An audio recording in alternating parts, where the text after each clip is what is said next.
ये रिलेशनशिप जो है काफ़ी साल से मजबूत चल रहा है और काफ़ी इंस्टीट्यूशनलाइज्ड है।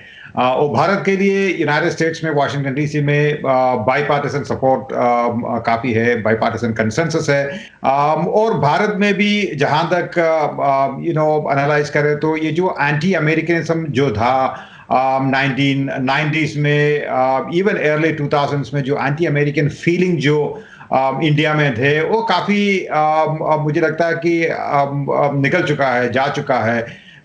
It's almost completely disappeared today.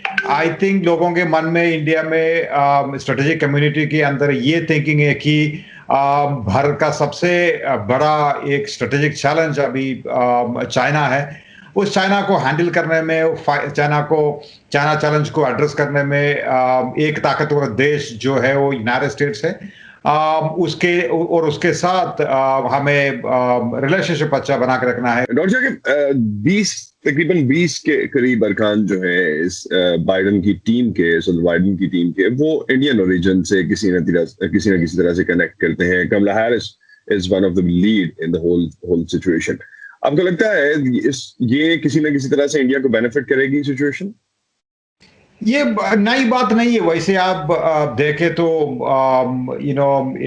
even the previous administrations had a lot of Indians working within the administration. ये कोई नई बात नहीं है, लेकिन आपने सही कहा कि ये perhaps दिस टाइम कुछ ज्यादा ही लोग नजर आ रहे हैं उनके स्टाफ में और उनके as you correctly said, Kamala Harris, the vice president herself, is half Indian in some ways.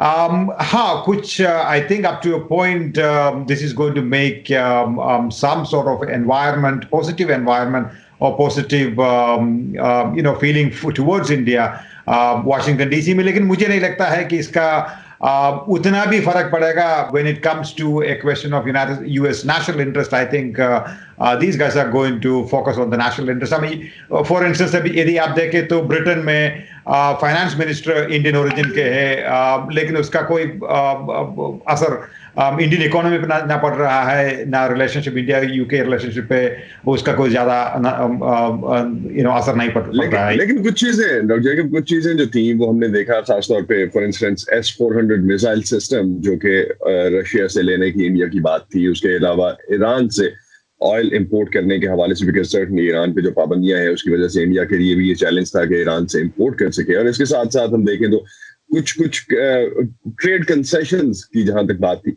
उस पे आपको लगता है ब्रेक थ्रू या उस पे कोई डेवलपमेंट इस दौर में? Be it on the issue of trade, be it on the issue of India's relations with Iran, और S-400 की बात है जो हमने भारत ने रशिया से लिए है। I think concessions will be given, and India and United States is not going to look at India or treat India the way it probably treats some of the other countries. So मुझे नहीं लगता है it's going to be a big problem, because there's a bigger interest that both United States and India are focusing on. I think that's clearly China and perhaps even Indo-Pacific.